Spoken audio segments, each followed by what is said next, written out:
Hello बच्चों, welcome to Rajiv classes. आज हम ट्रिग्नोमेट्री का नेक्स्ट पार्ट लेकर आए हैं। इसमें हम ट्रिग्नोमेट्रिक रेशियोज़ के कुछ और क्वेश्चन डिस्कस करेंगे। जैसे कि हमने लास्ट क्लास में सिर्फ एक ही क्वेश्चन डिस्कस कर पाए थे, तो आज हम उसी को कंटिन्यू करेंगे कि और जो है ट्रिग्नोमेट्रिक रेशियोज से कैसे क्वेश्चन आ सकते हैं। ठीक है, तो इस क्वेश्चन को डिस्कस करने के लिए देखो आपके सामने क्वेश्चन लिखा हुआ है। क्वेश्चन है कि in triangle A B C right angle at B, if tan a is equal to 1/√3, find the value of sine A into cos C plus cos A into sine C. Second part क्या है, cos A into cos C minus sine A into sine C. Okay, देखो अगर हमारे पास tan a की value दे रखी है, तो tan a की वैल्यू दे रखी है तो सबसे पहले मैंने क्या बताया था आपको, ट्राइंगल लेट कर लो। राइट एंगल कहाँ पर है हमारा, राइट एंगल हमारा बी पर है, तो इसको ए मान लो और इसको सी मान लो, ए बी सी। इसको भी मान सकते हो, ए इसको भी मान सकते हो, इसको भी मान सकते हो, मैंने इसको मान लिया। ठीक है, तो देखो अगर आपको tan a दे रखा है, देखो अब यहाँ पर थीटा नहीं दे रखा है, तो a दे रखा है तो मतलब आप उसी एंगल की बात कर रहे हैं। तो अगर a ये है तो परपेंडिकुलर मेरा ये हो जाएगा और बेस मेरा ये हो जाएगा। a के लिए देखो c भी बात कर रहे हैं यहाँ पर, तो c के लिए परपेंडिकुलर ये होगा और बेस ये होगा। तो मैं आपको बस लिखने के लिए बता रहा हूँ, लेकिन हाइपोटेन्यूज तो मेरा यही होगा। समझ गए? तो यहाँ पर अगर आपको tan a दे रखा है तो tan a की वैल्यू क्या होती है, tan a की वैल्यू होती है परपेंडिकुलर अपॉन में बेस, तो ये हो जाएगा 1/√3। कोई डाउट? तो अगर मैंने आपको बताया था कि 1/√3 का मतलब ये नहीं है कि परपेंडिकुलर मेरा 1 हो जाएगा और बेस मेरा √3 हो जाएगा। हमने क्या बताया था आपको, इसको रेशियो में मान लो। अगर हम इसको रेशियो में मान लेंगे तो वही आ जाएगा, के से के कैंसिल आउट होकर। तो इसका मतलब क्या हुआ, इसका मतलब हमारा जो बी सी है, बी सी हमारा के हो गया और ए बी जो है वो हमारा √3 हो गया। तो आप ए सी निकाल सकते हो इजीली। ए सी स्क्वायर जो होता है वो हमारा B C square plus A B square के इक्वल होगा। तो ये हमारा हो जाएगा के स्क्वायर प्लस √3 के का स्क्वायर। ठीक है, तो यहाँ से क्या आएगा, यहाँ से आ जाएगा के स्क्वायर प्लस 3 के स्क्वायर, तो ऐड करोगे तो आ जाएगा 4 के स्क्वायर। ये हमारा ए सी स्क्वायर आ गया। तो ए सी की वैल्यू क्या हो जाएगी, ए सी की वैल्यू हो जाएगी 2 के। Good out. तो ये मेरा 2 के आ जाएगा, इसको हटा दो अभी फ़िलहाल के लिए। ये मेरा के हो जाएगा और ये मेरा हो जाएगा √3 के हो जाएगा। समझे? अब देखो फर्स्ट पार्ट में उसने क्या बोला है, फर्स्ट पार्ट में अगर उसने बोला है कि what is the value of sine A into cos C plus cos A into sine C. अब देखो साइन ए के रिस्पेक्ट में मैंने बताया था कि परपेंडिकुलर मेरा ये होता है और हाइपोटेन्यूज मेरा ये होगा। देखो साइन थीटा की वैल्यू क्या होती है, sine of any angle is sine perpendicular upon में बेस, और कॉस क्या होता है, कॉस होता है बेस अपॉन हाइपोटेन्यूज। लेकिन ध्यान रखना ये बेस से बेस काट मत देना। क्यों नहीं काट दोगे, यहाँ पर सी है और यहाँ पर ए है, तो इसके लिए बेस कुछ और है और इसके लिए कुछ और है। ठीक है, तो ध्यान देंगे। अभी यहाँ पर कॉस ए की बात कर रहा है, तो ए के रिस्पेक्ट में बेस कौन सा है मेरा, बेस मेरा ये हो जाएगा और हाइपोटेन्यूज। और साइन सी है तो साइन सी मेरा परपेंडिकुलर अपॉन में हाइपोटेन्यूज, सॉरी ये परपेंडिकुलर अपॉन में हाइपोटेन्यूज होगा यहाँ पर। ठीक है ना? अब देखो परपेंडिकुलर ए के रिस्पेक्ट में परपेंडिकुलर की वैल्यू क्या है, के, और हाइपोटेन्यूज की वैल्यू क्या है, 2 के। सी के रिस्पेक्ट में बेस की सी के रिस्पेक्ट में बेस की वैल्यू क्या है, के। अगर ये सी है तो ये बेस ये होगा ना एंगल के साथ वाला, और हाइपोटेन्यूज की वैल्यू क्या होगी, 2 के। प्लस अब ए के कॉस ए के रिस्पेक्ट में बेस क्या है मेरा, √3 के, तो ये मेरा √3 के हो जाएगा और हाइपोटेन्यूज की वैल्यू क्या हो जाएगी, 2 के। परपेंडिकुलर किसकी, साइन सी से मेरा परपेंडिकुलर क्या होगा, ये √3 के और हाइपोटेन्यूज क्या हो जाएगा, 2 के। अब तुम यहाँ से इसको सिंप्लीफाई कर सकते हो। कैसे करोगे, देखो के से ये के कट जाएगा, ये से के से ये कट जाएगा, क्योंकि देखो ये रेशियोज है, वो मैंने सिर्फ और सिर्फ आपको बताने के लिए लिया था कि आपको जनरलाइज लेना है। ठीक है ना? तो अब इसको सिंप्लीफाई करोगे तो यहाँ से आ जाएगा, देखो यहाँ से आ जाएगा 1/4 प्लस यहाँ से आ जाएगा 3/4। जब तुम एलसीएम लोगे तो एलसीएम हो जाएगा मेरा 4 1 + 3, तो हो जाएगा मेरा 4/4 इज इक्वल टू आ गया 1। That is your final answer. समझ आया क्वेश्चन क्या था? ठीक है, सेकेंड पार्ट देखो। अगर मैं इसी की बात करूँ सेकेंड पार्ट की, तो सेकेंड पार्ट क्या है मेरा, देखो सेकेंड पार्ट में वो कह रहा है आपसे कि बताओ what is the value of cos A into cos C minus sine A into sine C, ये बोल रहा है। अब देखो अगर मैं इसी एंगल की बात करूं तो इस एंगल के हिसाब से देखो, इस वाले ट्रायंगल में ध्यान से देखो, कॉस ए के हिसाब से कॉस की वैल्यू क्या होती है, बेस, तो बेस ये होगा। तो यहाँ से अगर मैं बेस अपॉन हाइपोटेन्यूज और इसके हिसाब से भी बेस अपॉन हाइपोटेन्यूज होगा, देखो इसका अलग होगा, इसका अलग होगा, क्योंकि एंगल अलग है। मैं सिर्फ बेस अपॉन हाइपोटेन्यूज सिर्फ आपको रेशियो लिखकर बताना चाह रहा हूँ कि रेशियो का मतलब क्या है, ठीक है ना। अब देखो एंगल ए के हिसाब से बेस क्या है मेरा, बेस मेरा है √3 k अपॉन हाइपोटेन्यूज क्या है 2k, और एंगल सी के हिसाब से बेस क्या है मेरा k और हाइपोटेन्यूज क्या है 2k।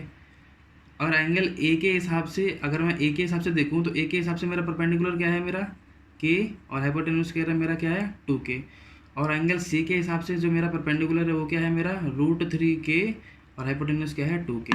अब इसको सिंप्लीफाई करेंगे तो k से k कट जाएगा, k से k कट जाएगा, तो यहाँ पर क्या बचा देखो √3/4 माइनस यहाँ बचा √3/4, तो ये कट कर क्या बच गया, ये बच गया 0। समझ आया ना, that is your answer. Clear, कोई डाउट आपको?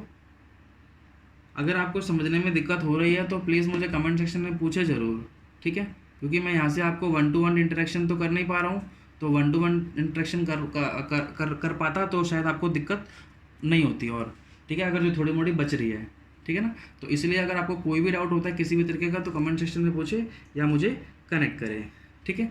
अब देखो एक क्वेश्चन मैं और करवा देता हूँ इसी से रिलेटेड, ठीक है। देखो नेक्स्ट क्वेश्चन क्या है मेरा, नेक्स्ट क्वेश्चन बोला गया है आपसे, बिल्कुल सेम टाइप का क्वेश्चन है कि अगर देखो if cot theta is equal to 7/a find the value of, ठीक है, find the value of 1 + sin theta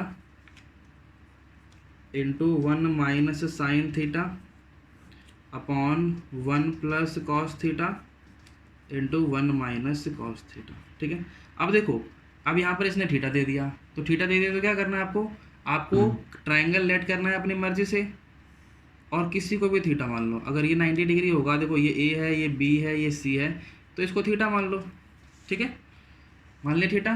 तो अगर ये थीटा हो गया तो कॉट थीटा दे रखा है, देखो अगर आपको कॉट याद नहीं, अगर कॉट और tan रेसिप्रोकल होते हैं ना एक दूसरे के, तो कॉट थीटा की वैल्यू अगर 7/8 है तो मैं ऐसा ले सकता हूँ इसकी वैल्यू tan थीटा की वैल्यू जो है वो 8/7 हो जाएगी। तो अगर मेरा ये थीटा हो जाएगा तो ये मेरा क्या हो जाएगा, ये मेरा 8k हो जाएगा परपेंडिकुलर, और ये मेरा हो जाएगा 7k, ठीक है। तो जब इसको सॉल्व करोगे तो पाइथागोरस लगाओगे, पाइथागोरस लगाने पर देखो ये हो जाएगा मेरा AC² is equal to AB² plus BC², ठीक है, in a triangle ABC AC² is equal to AB² plus BC²। तो ये मेरा हो जाएगा 8k का स्क्वायर प्लस 7k का स्क्वायर, तो 8 जा 64k प्लस 49k स्क्वायर, तो इसको प्लस करोगे तो ये हो जाएगा 113k स्क्वायर AC की वैल्यू, तो AC² की वैल्यू, तो AC की वैल्यू क्या हो जाएगी √113, और यहाँ से हो जाएगा k, तो इसकी वैल्यू हो जाएगी √113k। देखो रूट में आए उससे कोई लेना देना नहीं है आपको, आपको सिर्फ समझ में आना चाहिए कि के में मैंने लेट कर रखा है सिर्फ और सिर्फ बताने के लिए, के का इंपॉर्टेंस यहाँ पर और कुछ नहीं है, के जो है वो रेशियो है वो बाद में कट जाएगा, सिंपल हो जाएगा, ठीक है। अब देखो आपसे किसकी वैल्यू पूछ रखी है, अगर मैं आपसे बात करूँ तो आपसे बोल रहा है what is the value of 1 + sin theta into 1 - sin theta upon 1 + cos theta into 1 - cos theta, इसकी वैल्यू पूछ रहा है।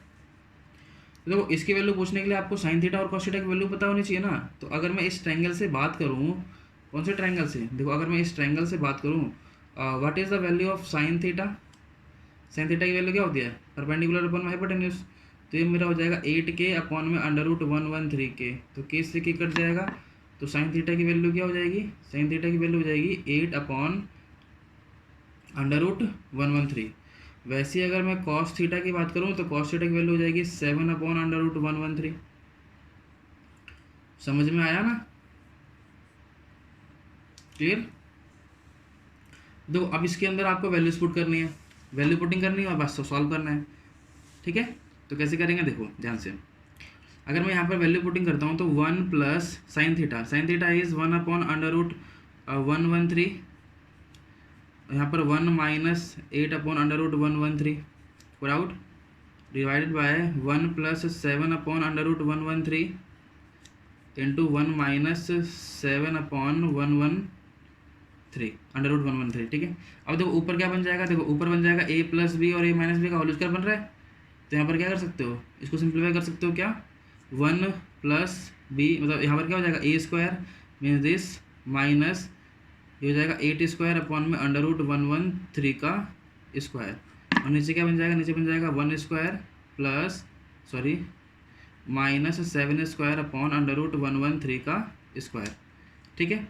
अगर तुम इसको फर्दर सॉल्व करते हो तो फर्दर सॉल्व करोगे तो क्या आएगा, देखो ये आएगा 1 माइनस 64/113 और नीचे आएगा 1 माइनस 49/113 और आउट। अब देखो अब तुम इसको सिंप्लीफाई करते हो तो क्या आता है आपका आंसर, देखो अगर तुम इसको सिंप्लीफाई करते हो तो क्या आएगा, देखो ऊपर एलसीएम लोगे, ऊपर एलसीएम लोगे तो आएगा 113, तो यहाँ पर 113 माइनस 64 नीचे आ जाएगा 113 माइनस 49/113 पुट आउट। ठीक है। अब देखो अगर सिंप्लीफाई करते हो तो ऊपर आ जाएगा देखो 49/113 और नीचे आ जाएगा 64/113। ये जाकर ऊपर रेसिप्रोकल हो जाएगा तो ये हो जाएगा देखो 49/113 इंटू 113/64। तो आंसर क्या हो जाएगा, मेरा आंसर हो जाएगा 49/64। That is your final answer. समझ में आया क्या करा मैंने, कैसे करा, क्लियर।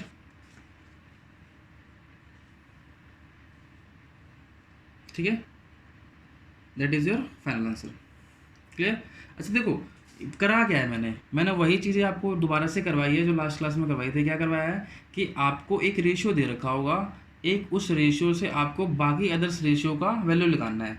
और वैल्यू निकालने का क्या तरीका है, देखो अगर एक रेशियो दे दिया मतलब आपको दो साइड का रेशियो दे दिया, और अगर दो साइड का रेशियो दे दिया तो आपको तीसरी साइड लगाने में दिक्कत नहीं होनी चाहिए। और जैसे ही आपको तीसरी साइड मिल गई वैसे आप सारे के सारे रेशियोज निकाल सकते हो और इजीली वैल्यू पुट कर सकते हो और वैल्यू पुट करके आपको आंसर निकाल सकते हो। ठीक है। अब इसके रिगार्डिंग अगर आपको क्वेश्चंस करने हैं तो इसके रिगार्डिंग क्वेश्चंस आपको एनसीईआरटी के एक्सरसाइज में मिल जाएंगे।